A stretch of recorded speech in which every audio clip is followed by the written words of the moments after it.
Guys, welcome back to Cricket Caviar. Today I am going to talk about the Under 19 World Cup, which is going on in the West Indies. The 2022 Under 19 World Cup has been a great watch, and I've especially loved watching two of India's upcoming batsmen, Yash Dhul and Sheikh Rashid, as well as the plethora of all-rounders that we currently possess right now. I remember I started watching Under 19 World Cup in 2004 when Shikhar Dhawan has dominated the tournament and we went on to lose in the semi-finals. Since then, I also watched the 2006 final where we were dismissed for 71 by a beautiful spell by Anwar Ali. And then Virat Kohli came, who came as an all-rounder, but later he decided to specialize on his batting. So we have seen a lot of all-rounders, but I don't know whether they all will continue to be all-rounders. They may choose to specialize one of the skill set later in their careers. But today is the final between India and England, and I'm really excited to watch this final. So India has made it to last four World Cup finals, and they have won two and lost. Actually, they have lost two and won only one. So let's hope we make it 50-50 this time. And I'll be taking you through some of the teams that have some of the current players who have played for the under 19 team in the past, as well as some of the greats of Indian cricket who played under 19 cricket in the past. So, yeah, let's start with that.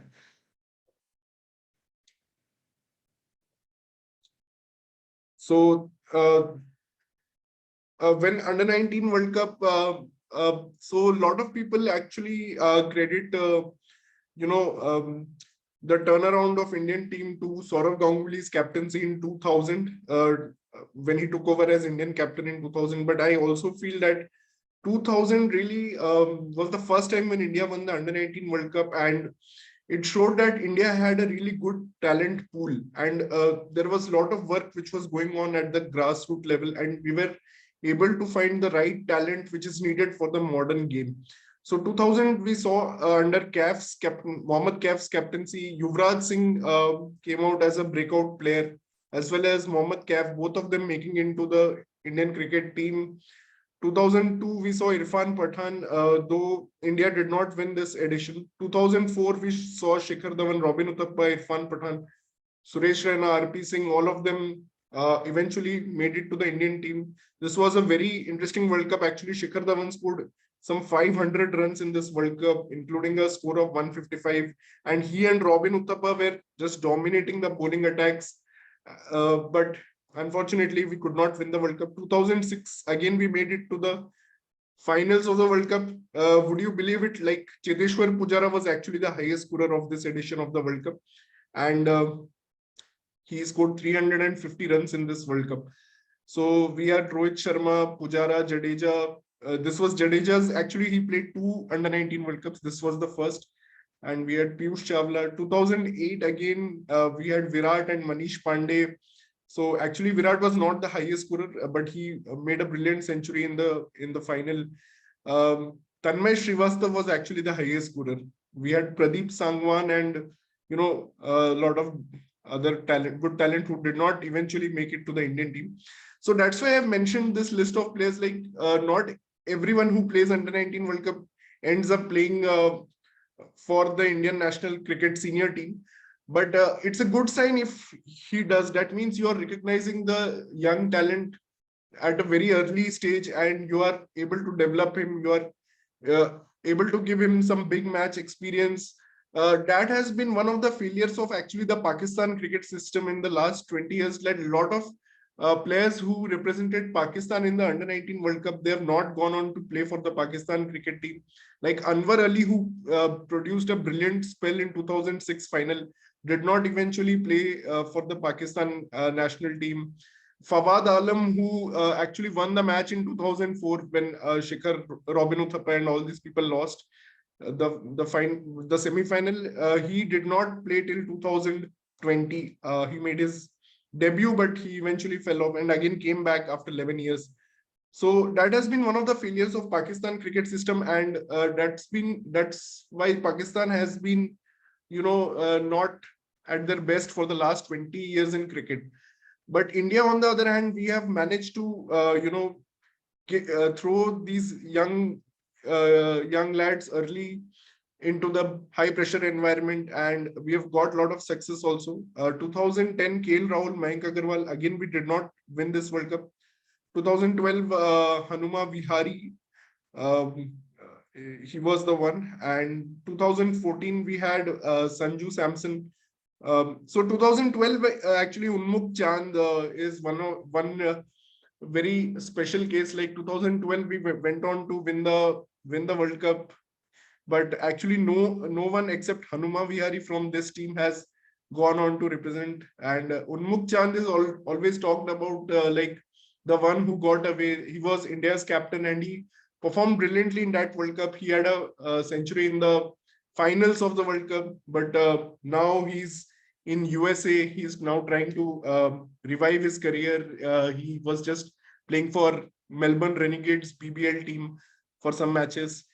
So 2014, Sanju Samson, Kuldeep Yadav, these have made Indian team. 16 was again where Rahul Dravid has actually taken up under 19 mentorship. Rishabh Pant, Ishan Kishan, Washington, Sundar, Avesh Khan, all of them played a crucial role in India getting to the finals, but they lost out very narrowly to West Indies, which had Shimron Hitmeyer and it had Alzari Joseph.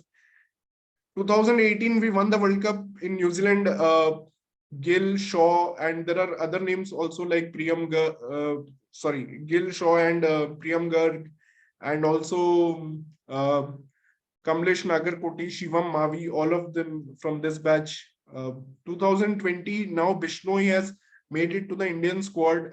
We have Yashasvi Jaiswal also, and other players. But 2020, we lost the final to Bangladesh, and that was a very heated up final match, which I think, will be very well remembered by Bangladesh because it was quite heated, and there was after match kind of a brawl between the players.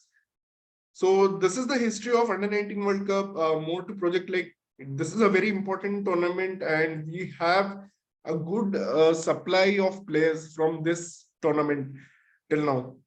So this is why this tournament is important. Now, coming to the Indian team. So this has been a tough tournament, like because of COVID, a lot of people got COVID and India had to manage with their reserves. But this is the main core of the team. Like if you see, there are only three specialist batsmen, Yashthul, Sheikh Rashid, and Harnoor Singh. There are only two specialist bowlers, Ravi Kumar and Vicky Ostwal. Ravi Kumar being the left arm pacer, Vicky being the left arm spinner, and you have Dinesh Bana, who is the wicket keeper. And we have a plethora of all-rounders. Now, this is the thing that makes me really pleased. Like we have Raj Bawa, we have Rajyavardhan Hangargekar, Nishant Sindhu, Kaushal Tambe, Ankrish Raghuvanshi. All of these players bat in top six, and they can also bowl a few overs, which is a good thing. And I hope they don't stop uh, practicing this because of being in IPL. They need to focus on the specialized skills, and they don't want to take the risk with the bowling. If they go for 20 in an over, then a lot of pressure comes onto them, and they eventually give up the skill. So the all-rounders have been brilliant throughout the tournament. So Raj Bawa had a brilliant partnership when everyone was out. So Yash Dhul, Sheikh Rashid, this suffered from COVID, and they had to be rested. And in their absence, Raj Bawa came at number 3.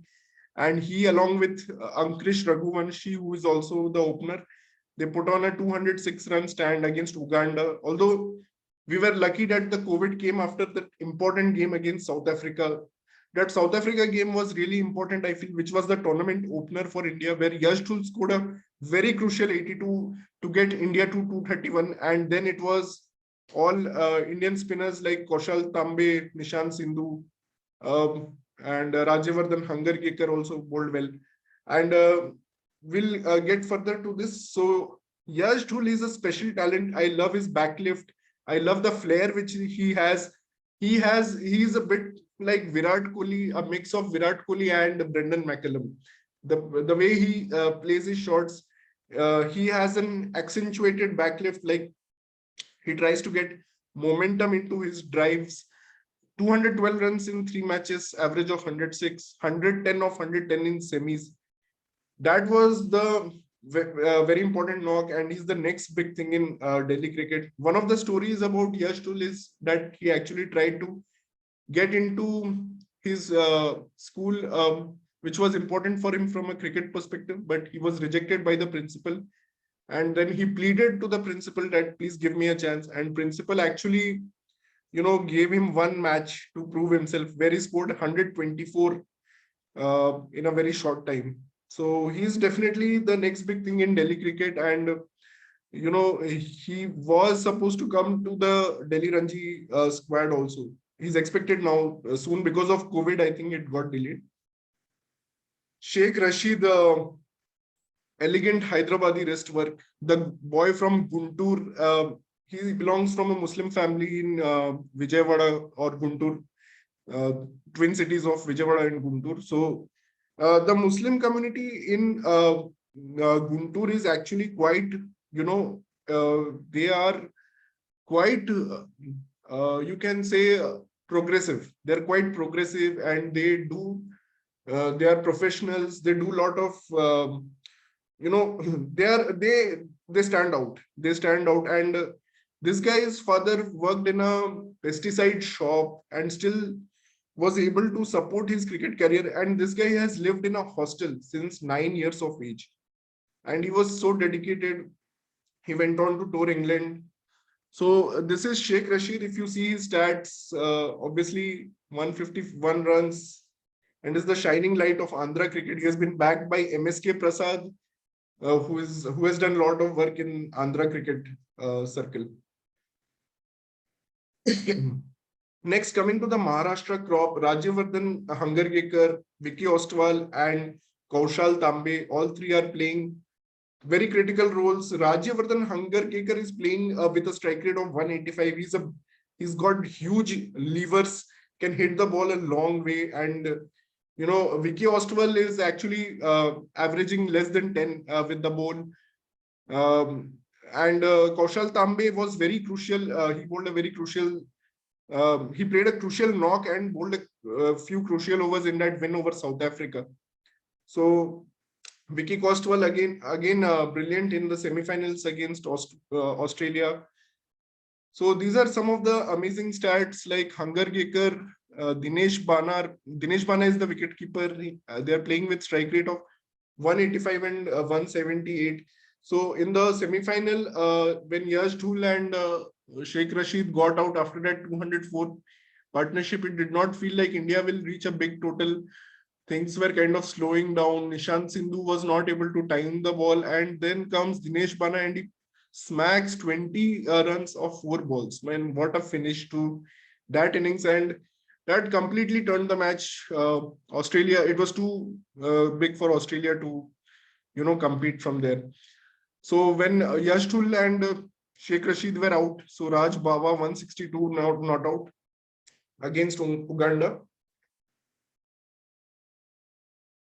He beats Shikhar Dhawan's 155, and Ankrish Raghuvanshi, who is an opener, is averaging 55 with the bat, but I thought his bowling in the semi-final was very crucial. He's averaging just 7.5 with the ball. Raj Bawa. Raj Bawa belongs from Himachal Pradesh. Actually, there's an interesting story about Raj Bawa. His grandfather, Tarlochan Bawa, was actually the member of 1948 gold medal winning hockey team in London, which was also portrayed in the movie Gold by Akshay Kumar. So he carries a very rich family legacy, a sporting legacy, and his father was the coach of Yuvraj Singh and VRB Singh in Chandigarh, and he has modeled his stance after Yuvraj Singh. So that is about Raj Bawa. Ankrish Raghuvanshi actually was born in Delhi but traveled to Mumbai, and he has been working with The former Mumbai all-rounder Abhishek Nair is his coach. And I love watching Nishant Sindhu bowl, even though he's not the main frontline spinner. Vicky Ostwal is the frontline spinner, but Nishant Sindhu actually turns the ball much more than Vicky Ostwal, and he has an economy of 3, batting strike rate of 93. We have had two 200 plus partnerships, Yash Dhul and Sheikh Rashid, and obviously Raj Baba and Ankrish. I love watching Sheikh Rashid bat. Really, like he's places the ball so well, and he depends on the singles. I think he's a certain test match player, because his strike rate is not that great, to be honest. But he places the ball, he runs those singles. He can be a very good test and ODI player. I don't think he should get into this T20 IPL circus. I think he's a very classical, very elegant batsman to watch. Yash Dhul, I think definitely will play IPL. I think he's a once he gets sets, he has that flair. He's that McCallum and Kohli mixture who can go for the big shots. And he hit a massive 6 in the semi-final against Australia. I think he's a more aggressive batsman compared to Sheikh Rashid, who is a more classical, elegant, batsman in the mold of VVS Lakshman or Gundappa Vishwanath kind of a player. So this is about the Maharashtra crop, and Kaushal Tambe is Vicky Ostwal comes from Lonavala. Kaushal Tambe comes from the birthplace of Shivaji. Actually, it's called Shivaji Nagaram, and Rajyavardhan Hangarkekar also from Maharashtra. His coach used to call him a stallion, and Rajyavardhan got angry that why do you call me a stallion? And he can bowl up to 145 kilometer per hour. So his coach asked, you Google stallion and tell me if I am making fun of you, or I'm teasing you, or I'm appreciating you. And the next day, Rajyavardhan Hangarkekar actually put his profile picture as a stallion just to appreciate his coach. And that's how these youngsters are. So this has been what India has done throughout the tournament. A very crucial opener against South Africa, 45 runs. Ireland and Uganda, you may think that these are easy matches, but half of the Indian team got COVID during this period, and the reserves had to step in, and we still got big wins in these two matches. Quarterfinal against Bangladesh, Bangladesh was expected to be tough, and their batting actually has totally faltered in this tournament, because they are a good team. They've shown in the recent pre-World Cup competitions like Asia Cup. They're a good under-19 team. They are the defending champs, but they could only get 117 in the quarterfinals. And they gave India a scare. They got 2 wickets early also in the quarterfinals. But Yash Dhul again played very sensibly in this match, along with Sheikh Rashid also. And coming to semi-finals, obviously, Yash Dhul and Sheikh Rashid, along with Dinesh Bana, Vicky Ostwal, all were just too good for Australia. Now I come to the England team. So England have reached the final after 18 years. There has been a certain grassroots level changes in white ball cricket in the England system also. We can definitely see more aggressive player like TJ Prest, who is 292 runs at 73. And the leg spinner is Rehan Ahmed. He has taken 13 wickets in the tournament. And Joshua Boyden, who is the Yorker specialist, they are both averaging 9 with the ball, less than 10 with the ball. So 25 wickets between them. Joshua Boyden or Rehan Ahmed both can go on to become the highest wicket taker also of this tournament. So they demolished Bangladesh first. They were 58 for 9. Then they demolished Canada, UAE, Pressed, playing good knocks there. South Africa was a surprise, because I was expecting South Africa to win, especially with Devold Brevis, who's the baby AB, who's playing really well, the highest scorer of this tournament, averaging 84. But he didn't work. And Rehan Ahmed actually bowled really well in the quarterfinal. He picked 4 for 49. And against Afghanistan is when they had their biggest scare in the semifinals. Like, they only set 230, and Afghanistan at one time were 90 for 1, 95 for 1, and they were playing beautifully, hitting the big shots. But suddenly a cluster of wickets fell, and in the last, they had only 15 runs. They lost by 15 runs. And Rayan Ahmed again bowling beautifully in the death overs, picking up those crucial wickets. He again got a 4 for in that, in both quarterfinals and semi-final. There's a story about Rayan Ahmed that he bowled to the English Test team in the nets in 2016, and he got Ben Stokes out. He got Alistair Cook out, and Ben Stokes was really angry with him for some reason. So that is one story about Rayan Ahmed. And then since then they called him for another 2 years for actually the nets. Uh, some other stars who have made their names in under 19 World Cup. Devold Brevis, who is the baby AB. He actually took permission from AB de Villiers to wear the number 17 jersey, and he's obviously a big follower of AB de Villiers, and he has also publicly declared that he would like to play for RCB because he likes Kohli and AB de Villiers. And we have Teague Wiley from Australia. He's also played well, and many are calling him to be the next Aussie batting great. And Qasim Akram of Pakistan, he took 105 in the same match, and he had a partnership of 250 with Hasibullah Khan in the 5th place playoff match with Sri Lanka. So this is all about under 19 World Cup. So hoping for an interesting final, guys. Let's see whether India is able to cap their 5th under 19 World Cup title. It will be not that easy, but I think England will have to play their best to defeat India here, because Indian team right now, with the plethora of all-rounders they have and the batting talent in Sheikh Rashid and Yash Tool, as well as the high strike rate players like Dinesh Bana and Hunger Gaker with his big hits, and the spinners Ostwal, they can really they can really trap you. I've seen this beautiful captaincy by Yash Tool, and they say Yash Tool, you are beautiful also, and he actually makes it like Dhoni used to do in the middle overs, really tight field setting, and not giving away anything from the spinners. So the spinners bowl a tight line, and batsmen just hit to the fielders, and there is no singles. You have to hit out, and that's the only way to release the pressure. And that's when you falter and you give away your wicket. So that's it from my end, guys. Hope for a great final, and wishing the best to Team India, the youth Indian team. Bye.